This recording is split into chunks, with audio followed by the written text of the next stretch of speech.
Olá, investidores, tudo bem? Hoje eu vou falar sobre a reserva de emergência, onde e como aplicar o seu colchão de liquidez para você usar em casos de emergência. Mas antes de começar esse vídeo, como sempre, vai lá, faça a sua inscrição aqui no meu canal do YouTube, deixa aquela curtida se você gosta e, claro, clica na notificação para você ser avisado quando tem conteúdo novo. Então eu vou falar qual deveria ser o tamanho em reais da sua reserva de emergência, quais são as alternativas de aplicações financeiras que existem hoje em bancos, corretoras e no próprio Tesouro Direto, quais são as taxas e custos de corretagem, imposto de renda e carência nos investimentos. E no final eu vou te falar qual a melhor opção para você aplicar essa reserva. Então, a reserva de emergência eu costumo dizer que é ou o seguro-desemprego ou um seguro contra a perda de renda.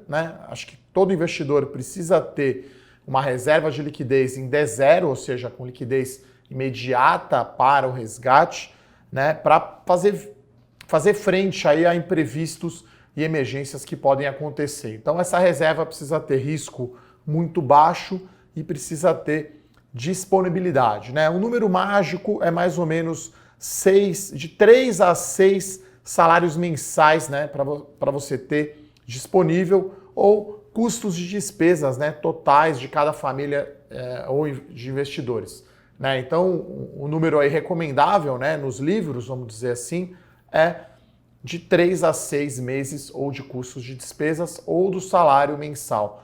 Ou alguns investidores têm, às vezes, até em mente um número redondo, por exemplo, 50 mil reais, deixa lá, com liquidez de zero, Então, tem que ter baixo risco essa reserva, e essa reserva é como se fosse ali o goleiro e o zagueiro do time de futebol, é sempre escalado primeiro, então não comece a investir em bolsa ou em outros investimentos com maior risco se você não tem ainda essa reserva de emergência para você ficar tranquilo, para pagar as suas contas aí, principalmente quem teve aí perdas de renda, em 2020 aí com a pandemia, você teria aí dinheiro para pagar suas contas por alguns meses sem ficar apertado. A classe de ativo, então, que deve ser investida a reserva de emergência é a chamada renda fixa pós-fixada, atrelada à taxa de juros Selic CDI. Então, nesse investimento, você tem um risco muito baixo, liquidez imediata e hoje no Brasil, CDI e Selic baixos, por volta aí de 2% ao ano. Outra questão aqui muito importante a ser considerada é o risco de crédito. A gente sabe que as instituições financeiras, os bancos, têm uma proteção que é o chamado Fundo Garantidor de Crédito, o FGC, mas o investidor pode perder dinheiro e não ter os recursos disponíveis quando precisar. Então a minha recomendação é ter o dinheiro em grandes bancos, não faça um CDB de um banco menor que paga taxas mais altas, mas tem risco de crédito. Então, grandes bancos como o Banco do Brasil, Caixa Econômica Federal, Itaú, Santander e Bradesco são os meus preferidos, porque se um banco desse tiver com problema de crédito, o Brasil, enfim, está com problemas. Então, na minha opinião, o risco de crédito de um Banco do Brasil, do Itaú, é quase o mesmo do governo federal. Uma outra opção que você pode ter também para investir a reserva de emergência são os títulos públicos do Tesouro Nacional, o chamado Tesouro Selic ou a antiga LFT. E temos também os fundos referenciados DI que compram Tesouro Selic.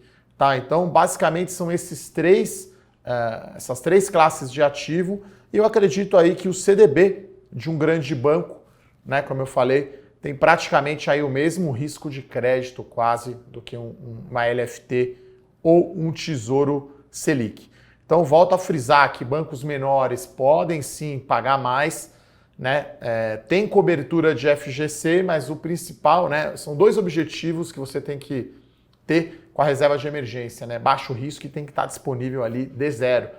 Se um banco tiver em dificuldade, ele não vai te pagar o CDB quando você resgatar, mesmo que depois o Fundo Garantidor de Crédito cubra, você não teve o recurso quando você precisava. Então, é uma reserva pequena, né? Eu dei o exemplo aqui de 50 mil reais, você vai deixar lá sabendo que remunera pouco, 2% ao ano bruto, né? De imposto de renda e de eventuais taxas, mas você sabe que o dinheiro está disponível quando você precisa para pagar as suas contas, tá? Aqui eu não estou considerando crédito privado, tá? Como reserva de emergência, então fundos de crédito privado, CRI e CRA, né? Certificado de recebível imobiliário e certificado de recebível do agronegócio e debêntures emitidas de empresa não entram nessa conta, lembrando que esses títulos não são protegidos pelo fundo garantidor de crédito. Então, olhando assim na prática, né, pessoal, você sabe que nos meus vídeos eu uso sempre exemplo, né, para você ver na prática onde investir ou ver como a sua reserva de emergência está investida. Então, na minha opinião, a gente tem 4 alternativas para investir a reserva de emergência. A primeira, que eu considero talvez a melhor, é o CDB, Certificado de Depósito Bancário, dos grandes bancos. Né? Eles remuneram um percentual do CDI, como por exemplo 95% do CDI, tem liquidez imediata e não tem taxa de custódia, né? Você não paga nada por ter esse investimento lá com o banco. A segunda alternativa são os fundos de investimento referenciados em DI ou Selic, né? Títulos que investem somente em títulos públicos, que tem liquidez imediata D0, que tem uma taxa de administração baixa. Outra alternativa, essa eu acho não tão eficiente, é o Tesouro Selic, né, já que a liquidez é D+1, ou seja, fica disponível apenas no dia seguinte, né, tem uma cobrança aí de 0,2% ao ano de taxa de custódia, mas a B3, né, isentou, né, para quem tem até 10 mil reais ali no Tesouro Selic, está isento dessa taxa de custódia de 0,2% ao ano. E uma outra alternativa um pouco mais sofisticada, né, para o investidor que não está acostumado, mas que é bem simples, é a letra de crédito imobiliário, LCI, ou a letra de crédito do agronegócio, LCA, né, que tem isenção de imposto de renda, né, e eles têm uma carência de 90 dias. Né? Eu vou mostrar para vocês aqui ao longo do vídeo que vai ter casos aí que a LCI e LCA vai ter um rendimento superior ao CDB. É claro que existe aí essa contrapartida de você ter que deixar 90 dias o dinheiro parado sem mexer. Bom, pessoal, vou falar do imposto de renda então, né? O imposto de renda tem a tabela regressiva conforme o prazo do investimento, tá? Então, o imposto de renda na fonte em renda fixa não tem como escapar. Então, aplicações financeiras até 6 meses, você vai pagar 22,5% de imposto de renda, até um ano 20%, né? Até 18 meses, um ano e meio, você vai pagar 17,5% e somente acima de 2 anos você vai pagar a menor taxa de imposto de renda, menor alíquota, que é de 15%.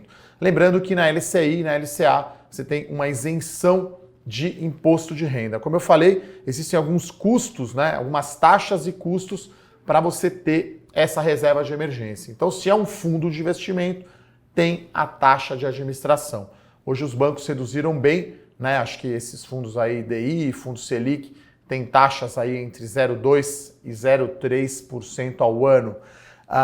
O Tesouro Direto, né, acima de 10 mil reais, tem a taxa de custódia da B3, né? Antiga CETIP, você paga 0,2% ao ano. E o CDB, que não tem taxa nenhuma de custódia, então você não tem custo nenhum fazer um CDB lá com o seu banco. Bom, pessoal, então eu vou dar um exemplo aqui do mundo real, tá? Coisa que aconteceu, taxas reais aconteceu comigo. Então, recentemente eu tirei a minha reserva de emergência no fundo DI que eu tinha, né, no Banco do Brasil, e eu substituí por uma combinação entre CDB e LCA do Banco do Brasil.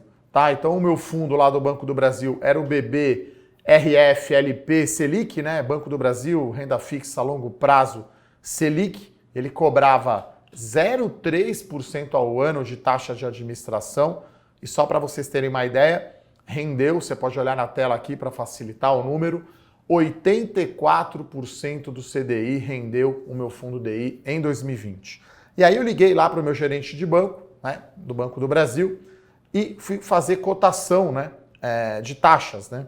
Então ele informou as seguintes taxas, né? O CDB com liquidez imediata pagava 95% do CDI e a LCA 92% do CDI, só que com isenção de imposto de renda. Então, né, para a gente comparar aqui banana com banana, né, maçã com maçã, colocar tudo aqui na mesma base comparável, como tem isenção de R na LCA, eu tenho que dividir, né, nesse caso, assumindo aqui um imposto de renda de 15%, com um prazo superior a 2 anos, então, para comparar o rendimento da LCA com o rendimento do CDB e do fundo DI, eu peguei, então, os 92% do CDI e dividi por 85%, né? Que é a alíquota, né? Para você colocar a alíquota do IR. Então, na prática, a LCA estaria rendendo 108% do CDI, né? Então, as três alternativas, fundo DI rendendo 83% do CDI, o CDB rendendo 95% do CDI e a LCA rendendo 108% do CDI bruto de imposto de renda, né? Então, a melhor alternativa, claro, é a LCA, só que ela tem esse problema de ter a carência de 90 dias. Nesse caso, né, na minha opinião, Banco do Brasil e Governo Federal têm um risco de crédito muito parecido, né? Então, o que é que eu acabei fazendo, né? Eu coloquei parte, né, metade da minha reserva, né? No caso aqui eu fiz uma reserva para 6 meses, né? Então, metade eu coloquei no CDB pagando 95% do CDI, a outra metade na LCA pagando, como eu tinha feito a conta ali, 108% do CDI bruto ou 92% do CDI líquido de imposto.